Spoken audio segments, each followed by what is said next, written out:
Hi everyone and welcome to Big OGGIE Golf. I'm currently at Taunton Dean Services on the M5. I'm in Somerset today. I left Cornwall at 5:30 this morning and I've got a really busy day. I've got to go to Scott Readman Concepts today to deliver the putter cover stand that I've been painting for him for the last few weeks. And we're going to do a video there. It's going to be, well, an amazing sort of eye-opener kind of place really. It's been described by Scott as a Willy Wonka factory of golf, so that should be really interesting for you all to see, and it's certainly going to just be mind-boggling for me. But I left early today because I've also got to hop to another golf course. I'm going to Enmore Park. Enmore Park is near Bridgewater, and they're discussing with me about whether I'm going to be allowed to go and do some filming there. So I've got a meeting there at just on 9 o'clock. So just going to quickly grab coffee and then we'll get going.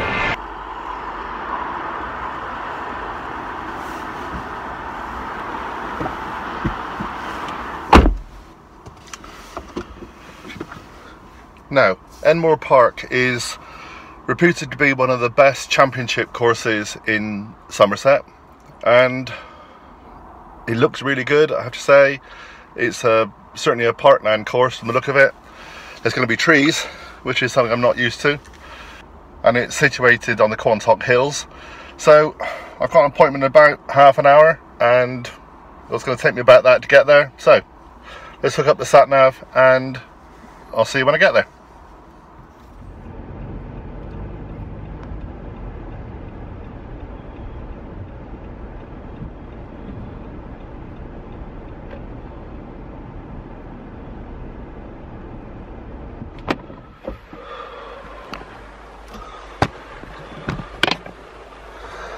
Okay, we're at Enmore Park Golf Club. I'm on time, and I have to say that was quite a little trip. We've just got a new sat nav. We only put it in yesterday, and I haven't adjusted everything yet to avoid, you know, C roads and D roads. And I must admit, I've been on some lanes today that if anything was coming the other way, no idea what I would do. Still, we're here. I'm going to try and show you a couple of pictures of the place, but the weather is awful. It's teeming down, and it's thick fog and mist as well, so might not be able to show you the place in all its glory. Still, I'm going to have my meeting and then we'll go off to Bristol. Okay, well, that seems like a really positive meeting. I spoke to Steve, who's the event manager here at Enmore Park, and it's alright, I'm just checking the weather. The weather is still frightful, but the course is so delightful, I have to say.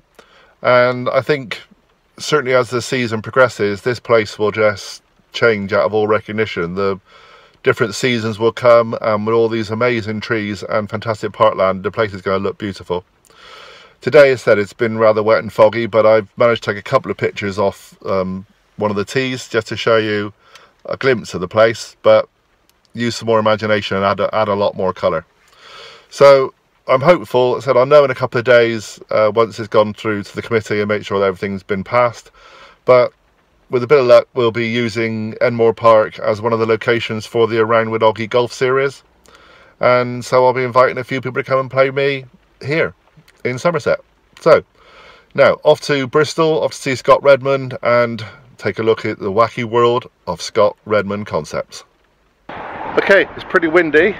I'm in a little industrial estate, and I'm about to go to Scott Readman Concepts.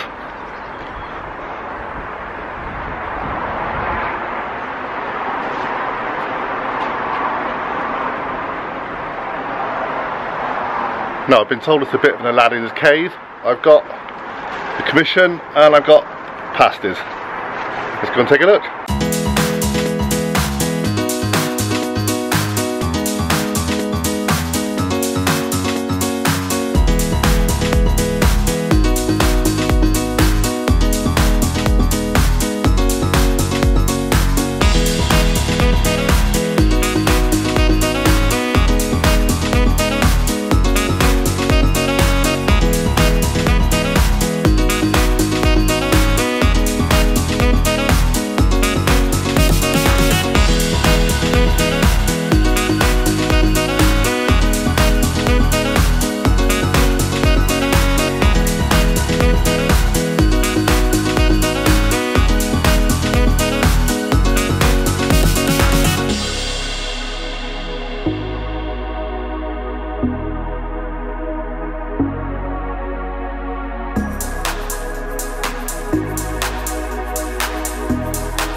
Just wanted to thank Big OGGIE for these delicious pasties, which on our clean floor, let me just show you.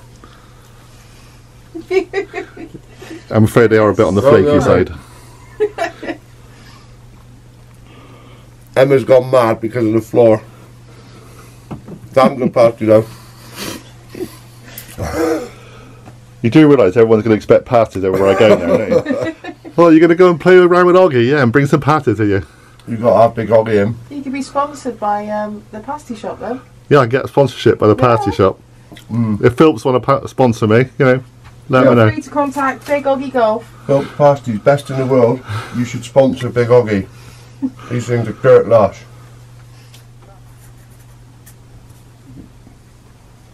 Right, let's measure the big man. We need a little ruler. Yeah, but this just goes to show I'm not that big. Well, No, you've got some really big people up here. You're not going to quite tip the chart. I'm not going to make a Matt Bannon or a Chris Wood, but that's fine. No, I know. Wait until we get Jigger in here as well. Yeah. Right, stand over a bit, mate. You want to go like that? That's it. Good. I think he's going to be 6'2". He'd be 6'1" without the hair. He is, isn't he? Look at that. Yeah, I'd say 6'2". I've always said 6'2". 6'2", yeah. Fit nicely underneath Laurie there. Right underneath Laurie Cantor. Not physically, obviously, but Well, Need pins. I'm in good company. So. But Big OGGIE is going to be right there. I'll write 6'2" on it. Lovely, thank you. And we'll get a couple of pins. Okay, got a couple of old school blades here. This is German stainless steel, and this one's made from a metal which is called Calder A, which is a blend of copper, manganese, bronze and zinc, and it's very, very soft. German stainless also has certain qualities, but it plays a lot harder. So you can see this one here, what I've done with the sole is ground it out really, really coarsely, and That's it's going beautiful. to be left like that, and it's been hand stamped. This one's already been hand stamped. It's not finished, so it's still rough, but the back of the head there is peened by hand, so I'll just show you how we do that as well. So this one I've more or less finished peening it, but let me get a stamp and just a small hammer for this one. If you just come around this side, Yep, Sean, cool. so I'll be able to show you. You just do a tiny little bit at a time, ground it down stamp, and a very small hammer for this, lump hammer for the bigger stamping, and peening literally probably would do about a centimetre, would take 15-20 minutes, and you're literally just continually tapping backwards, forwards. You've got to be some sort of idiot to keep going, but I am. So yeah, you just keep going and going and going, and that produces a very fine peening, and then eventually we'll dress all the little spots down, roll the top edge, and that one would be vapor blasted and then built. So now over here, that one's pretty much finished, so I'll just take a head like so. To get that dappled effect, you would literally just keep touching it.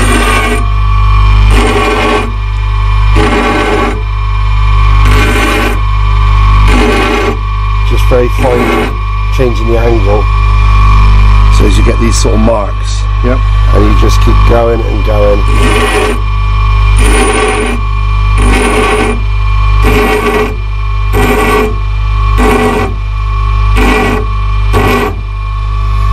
And going and going and going until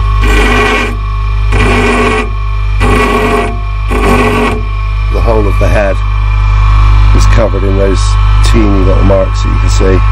But even that, everything is individually done. So Yeah, you're like an artist. You look at it and then you go, I think I need just a little touch here, just a little touch there, just to change it. Yeah, just So your eye, really. keep going and going, and sometimes you sort of fold it up over the end there. You know, the face is the face, but the rest of the head is fair game. There's some examples of peening and stuff over there, and then also hand stamping. So the back of that one, this is completely unfinished at the moment, but To me, this is like a modern version of a classic art, really. This is... yeah, the shapes and stuff, they've all been done before, but what we're doing is just taking it to that extra sort of detail. There's some peen in there. Yeah, you're just pushing it to a higher level. Yeah. In the old days, everything was built by hand. There wasn't the manufacturing processes they are now. Yeah, now these don't just pop out the end of a CNC machine. All the necks, a rounded neck will be like that, which is machined. Head is machined. That neck goes in there, it'd be welded.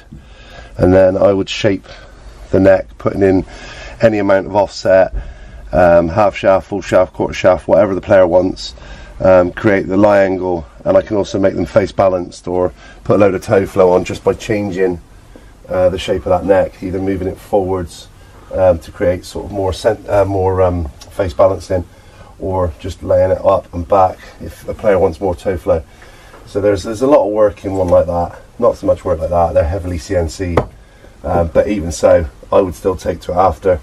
I would soften all of the bumpers, soften the top edges, and then hand stamp it, and it's finished. Obviously that one's in its raw state at the moment, but when they're finished, obviously they're all spotless. So yeah, a lot of work in something like that by hand, loads of work in something like this by hand. Yep. All takes time. I mean, for people who don't know who you are, yeah, explain what your company does, and do you have any like big name people and things? Yes, yeah, we got a lot of people on tour using our stuff. Chris Wood, Andy Sullivan, Kiradek Happy Barnrat, Joost Loughton. We did a few bits for Tony Jacklin. There's a lot of players now using our stuff, which is really nice, and it gives us an opportunity to go to town on the design. They all like different sorts of things. Yeah, I think they're all very individual players and all very individual people. So they are. But yeah, it's really nice, that side of things, and also the fact that we can take a raw material or a raw product and turn it into something that means quite a lot to even some of these players. It's just really nice at the end of the day. I think for me, from what I've seen, I've been here for a couple of hours now, and we've discussed a lot of things that aren't on camera. But the things you create are all very personal. They're created very individually by you, so they put a lot of your own thought process and things in it, with you and Emma, who works here. And Karina. But you also include little things that even the individual players don't think about. Like you would interview me, and you talk to me about different things. I tell you the music I like, the things I like doing, and suddenly in some of the designs, certainly with the covers and things, you find these little quirky bits that even you wouldn't necessarily notice straight away. There's lots of little subliminal things. I'll show you a couple of things for the head cover. Here, for example, one of my all-time favourites. This is a head cover we made for Eddie Pepperell. So basically, there's a Banksy rat pouring toxic liquid down over the cover.